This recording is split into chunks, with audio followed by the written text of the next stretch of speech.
Hello बच्चों, नमस्कार। आज हम वर्ण विचार के अंतर्गत व्यंजन को पढ़ेंगे कि व्यंजन के कितने प्रकार होते हैं और व्यंजन कौन कौन से होते हैं और कौन सा व्यंजन किसके अंतर्गत आता है। तो चलिए शुरू करते हैं आज की क्लास।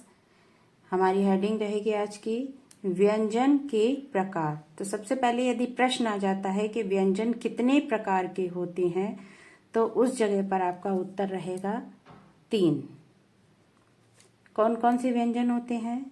स्पर्श व्यंजन, अंतस्थ व्यंजन और ऊष्म व्यंजन। तो हम पढ़ेंगे सबसे पहले स्पर्श व्यंजन। अब देखिए, स्पर्श इस शब्द से ही समझ में आ रहा है, स्पर्श माने छूना। तो जिन वर्णों को या कह लीजिए जिन व्यंजन वर्णों को बोलने में हमारी जीभ मुख के अंदर कहीं भी टकराए, हमारी जिह्वा मुख के अंदर कहीं भी टकराए, वे व्यंजन स्पर्श व्यंजन कहलाते हैं। एक बार दोबारा से सुनिए कि जिन व्यंजन वर्णों को बोलने में हमारी जीभ मुख के अंदर कहीं भी टकराए तो वे व्यंजन स्पर्श व्यंजन कहलाते हैं। कौन कौन से होते हैं पहले ये देख लेते हैं। क, ख, ग, घ, ण, च, छ, ज, झ, न, ट, ठ, ड, ढ, न, त, थ, द, ध, न, प, फ, ब, भ, म। ये कुल कितने हुए? ये कुल 25 होते हैं। स्पर्श व्यंजन कितने होते हैं? 25। ठीक है, समझ में आई? इन व्यंजनों को हम वर्गीय व्यंजन भी कहते हैं। अब देखिए किस प्रकार से हमें पता है। क वर्ग, ये जो होते हैं हमारे वर्ग हो जाते हैं। यहाँ पर ये वर्ग में इस तरीके से। तो अब देखिए यहाँ पे क वर्ग वाले कौन से व्यंजन कहलाएंगे? क वर्ग वाले क, ख, ग, घ, ण। च वर्ग वाले च, छ, ज, झ, न। ट वर्ग वाले ट, ठ, ड, ढ, न। त वर्ग वाले त, थ, द, ध, न। और प वर्ग वाले प, फ, ब, भ, म। यानी कि ये वर्ग हुआ। अगर पूछ लेते हैं, प्रश्न इस प्रकार से आ जाता है कि ज किस वर्ग का व्यंजन है, तो वहां पर उत्तर आएगा ज च वर्ग का व्यंजन है। यदि आ जाता है प्रश्न के थ किस वर्ग का व्यंजन है, तो उस जगह आएगा त वर्ग का व्यंजन है। तो इस तरीके से इन व्यंजनों को हम वर्गीय व्यंजन भी कहते हैं। स्पर्श व्यंजनों को हम वर्गीय व्यंजन भी कहते हैं। इनकी संख्या कितनी होती है? इनकी कुल संख्या 25 होती है। ठीक है, समझ में आया? एक बात और, अब देखिए ये जो है अनुस्वर भी है। यहाँ पर देखिए अड़ा, न, अड़ा, न, म। ये जो व्यंजन है, ये जो 5 व्यंजन हैं, ये वाले,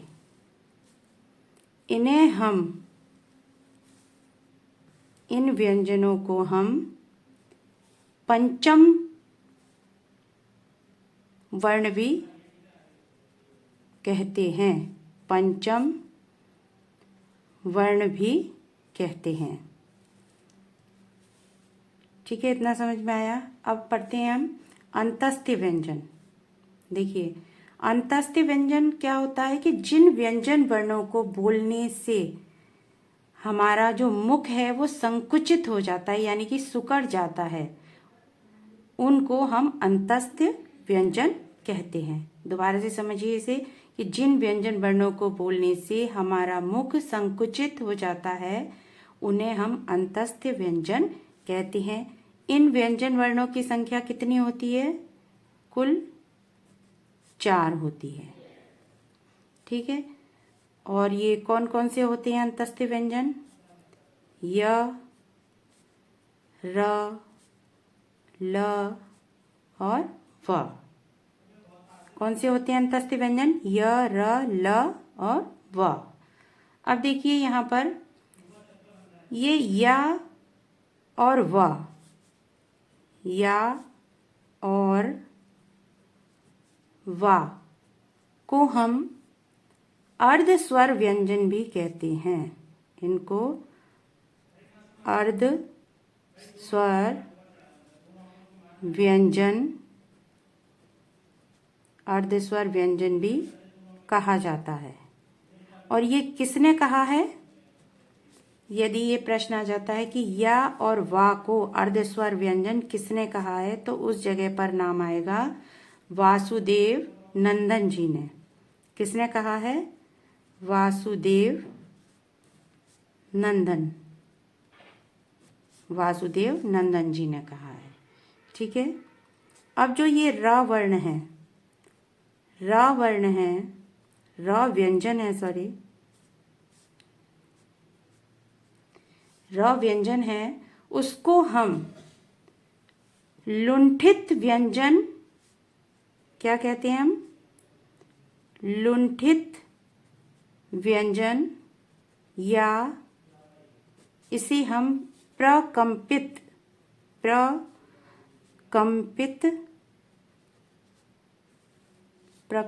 व्यंजन भी कहते हैं। अब देखिए इसे प्रकंपित व्यंजन क्यों कहते हैं? कि जिन व्यंजन वर्णों को बोलते समय हमारी जीभ का जो आगे वाला हिस्सा है, जीभ का जो आगे वाला हिस्सा है वह कंपन करता है। जैसे अब देखिए, आप खुद बोल के देखिए, रा रा रा, तो इस जगह पर हमारी जो जिह्वा है उसका अग्रभाग जो है वो कंपित हो रहा है। तो इस व्यंजन को लुंठित व्यंजन या प्रकंपित व्यंजन भी कहा जाता है। अब देखिए यहाँ पे ल व्यंजन और है, इसको भी हम थोड़ा सा देख लेते हैं कि ल व्यंजन है। इस व्यंजन को हम पार्श्विक व्यंजन भी कहते हैं। थोड़ा सा समझेंगे इसे पहले। पार्श्विक व्यंजन भी कहते हैं। अब देखिए इसे क्यों कहते हैं? जब हमारी जो व्यंजन वर्णों को बोलते समय या जिन व्यंजन वर्णों को बोलते समय हमारी जीवा तालु को छूकर, जो कठोर तालु है उसको छुए, किंतु मुख के दोनों बगल में से हवा निकल जाए वर्णों को बोलते समय। एक बार दोबारा से समझिए, जिन व्यंजन वर्णों को बोलते समय हमारी जीवा कठोर तालु को छुए किंतु मुख के दोनों बगल में से हवा बाहर निकल जाए, तो ऐसे व्यंजन को हम पार्श्विक व्यंजन भी कहते हैं। और जो ला है, एक बार बोल के देखिए, ला ला ला। समझ में आया? तालु को, जीभ हमारी तालु को छू रही है लेकिन हवा मुख के दोनों तरफ से बाहर निकल रही है। इस तरीके से हम प्रैक्टिकल करके भी खुद को समझा सकते हैं, वो अच्छे से समझ में आएगा। समझ में आया ये? अब आ जाता है हमारा नेक्स्ट ऊष्म व्यंजन। ऊष्म व्यंजन किसे कहते हैं? अब देखिए परिभाषा थोड़ी समझिए कि जिन व्यंजन वर्णों के उच्चारण में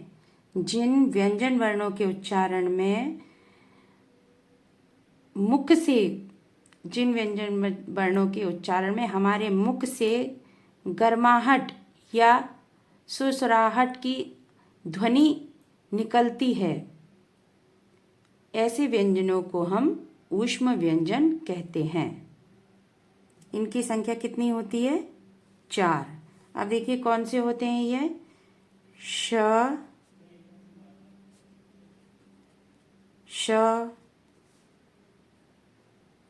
षटकोण वाला, सा और ह।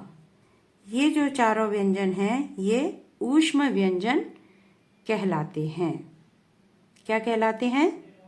ऊष्म व्यंजन। अब बोल के देखिए इसे, श, स, ह। इनको बोलने में क्या होती है? ऊष्मा निकलती है, गर्माहट निकलती है। ऐसे व्यंजनों को हम ऊष्म व्यंजन कहते हैं। अब देखिए ये जो ह है, ह व्यंजन है, इसे हम काकल्य व्यंजन भी कहते हैं, काकल्य वर्ण।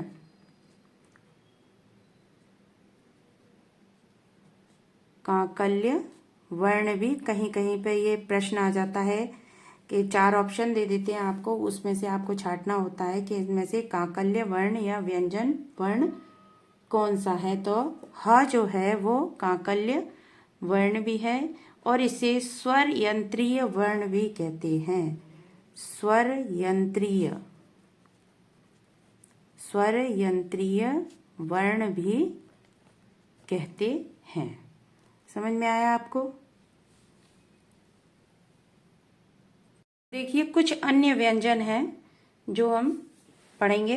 अब जैसे कि उच्छिप्त व्यंजन, या इसे कह लीजिए द्विगुण व्यंजन या नए वर्ण।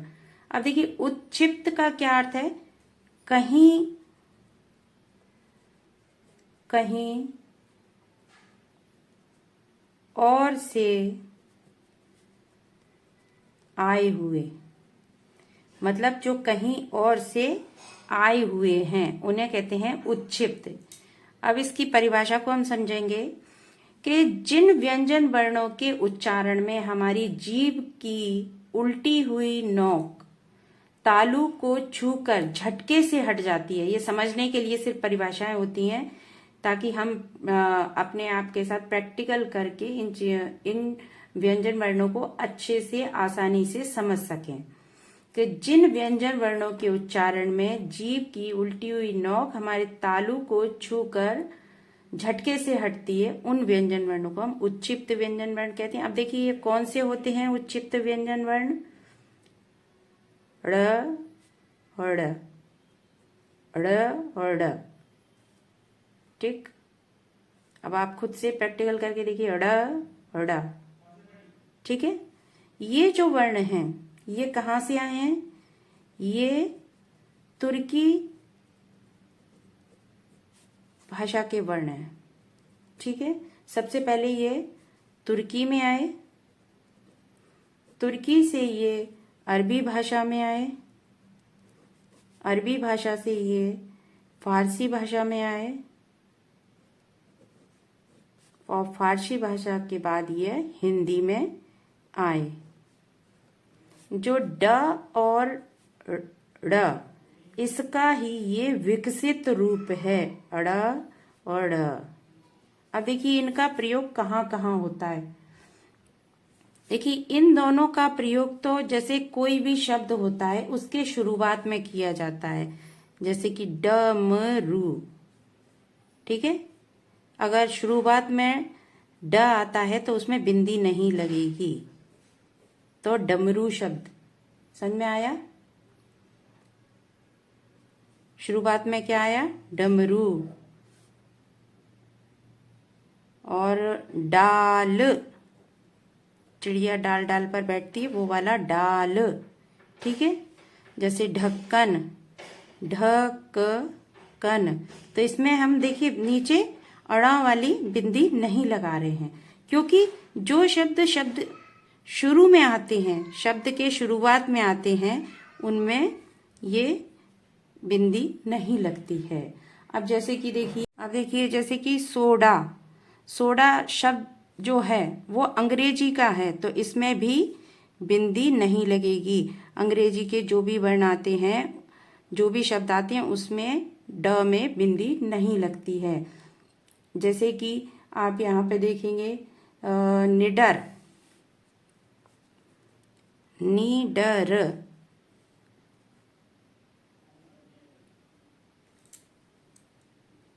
अब कहेंगे आप ये तो शुरू में नहीं आया, बीच में आया, फिर भी इसमें बिंदी क्यों नहीं लगती? तो आप देखिए इसका भी एक उदाहरण है कि जिन शब्दों में उपसर्ग लगा होता है उनमें भी बिंदी नहीं लगती है। अब देखिए उपसर्ग कौन सा है इसमें? नी। जो मूल शब्द है वो हमारा क्या है? डर। और डर में यदि हम उपसर्ग लगाएंगे तो क्या बन जाएगा? नी ड र। तो नी क्या हो गया? हमारा उपसर्ग हो गया। ये क्या हो गया? उपसर्ग। तो जिन शब्दों में उपसर्ग लगे हुए हैं उसमें भी यहाँ पर बिंदी मतलब अड़ा वाली नहीं लगेगी। समझ में आया? ठीक है। अब आगे चलते हैं हम संयुक्त व्यंजन। अब संयुक्त व्यंजन किसे कहेंगे? दो व्यंजनों को जोड़कर एक नया व्यंजन बनता है, उसे हम संयुक्त व्यंजन कहते हैं। कौन कौन से होते हैं संयुक्त व्यंजन? देखिए, एक तो हो गया श,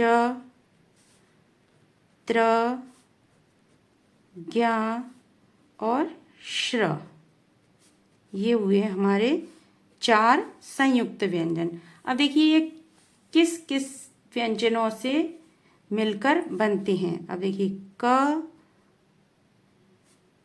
प्लस श, तब बनता है ये छ। त्र किससे बनता है? आधा।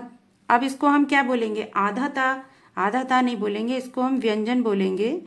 आधा ता और र मिलकर बनेगा त्र।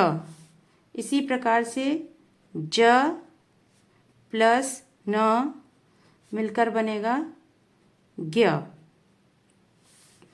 इसी तरीके से श्र जो है श प्लस र मिलकर बनता है श्र। तो ये जो चारों हैं ये कैसे व्यंजन कहलाते हैं? संयुक्त व्यंजन। संयुक्त व्यंजन। अब नेक्स्ट आता है हमारा आगत व्यंजन। कुछ एक नए और व्यंजन हैं जिन्हें थोड़ा सा समझ लेते हैं, परीक्षा की दृष्टि से कभी आ जाते हैं। तो आगत व्यंजन कौन से कहलाते हैं? ज और फ, जैसे हम बोलते हैं ना फ, ये हमारे आगत व्यंजन हैं। अब एक और है थोड़ा सा किरीट व्यंजन। किरीट व्यंजन कभी कभी परीक्षा में आ जाते हैं ये।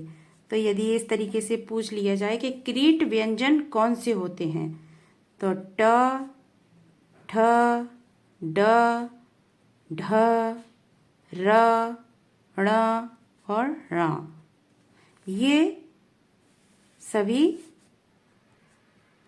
किरीट व्यंजन कहलाते हैं।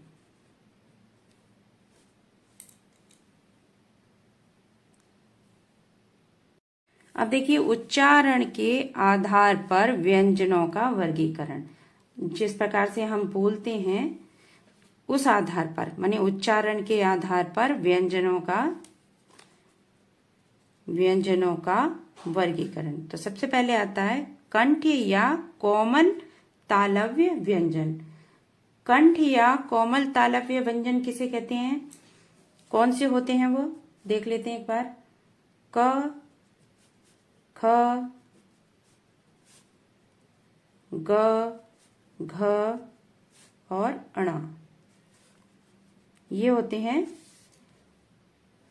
कंठ या कोमल तालव्य व्यंजन। अब देखिए इसको समझने के लिए किस तरीके से एक ही बार में हमें समझ में आ जाए, तो हमको खुद से प्रैक्टिस करनी होगी कि जिन व्यंजनों को बोलते समय हमारी जीभ के जो पिछला वाला भाग है, जीभ का जो पश्च भाग है, उसका जो कोमल तालु है, वहां पर हमारी जीभ का कोमल तालु का स्पर्श होता है।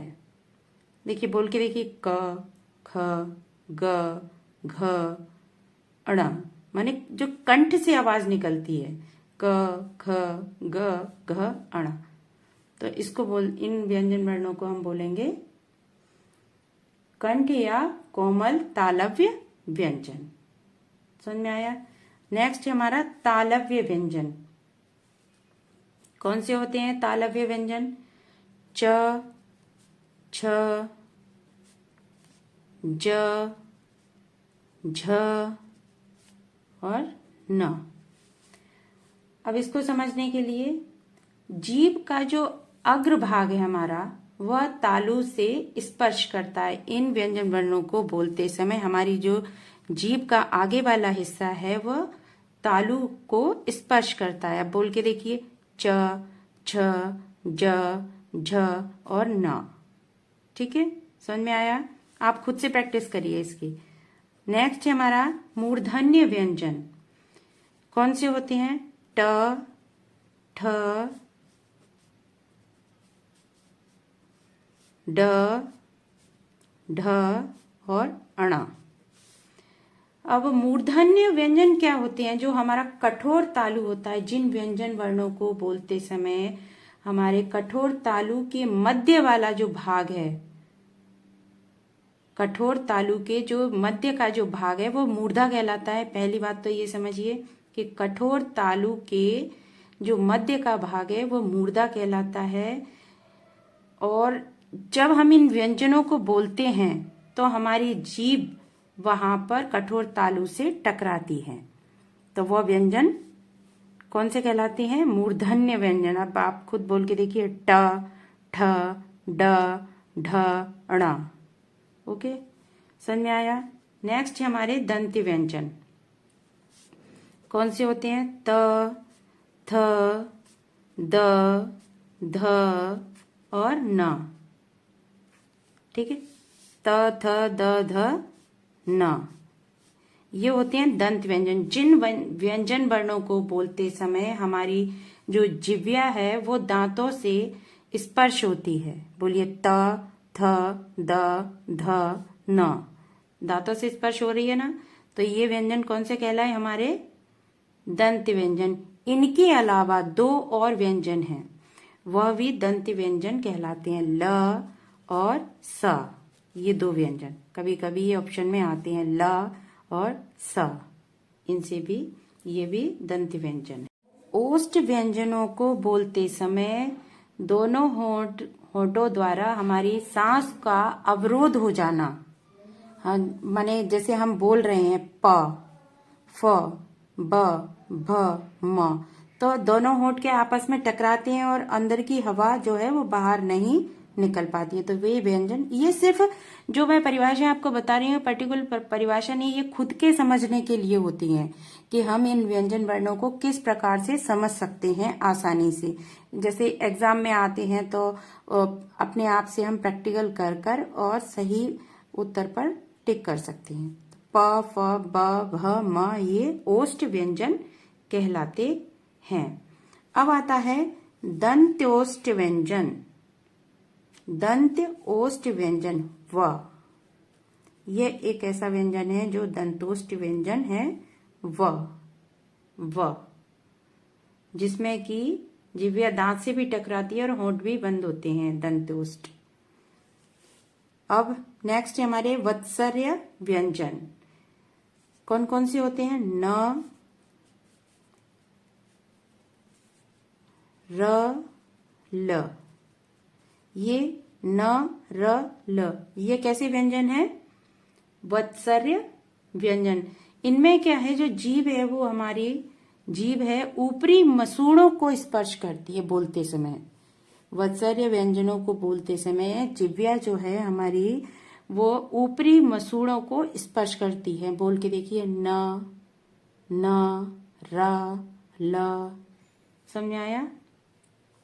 इसको हम एक ट्रिक, सीधी सीधी ट्रिक से भी याद कर सकते हैं, नरल, नरल। यदि आप लोगों को मेरा वीडियो पसंद आता है तो लाइक करें, कमेंट करें और शेयर करें। और मेरा चैनल यदि अभी तक सब्सक्राइब नहीं किया हुआ है तो आप सब्सक्राइब कर लें। धन्यवाद।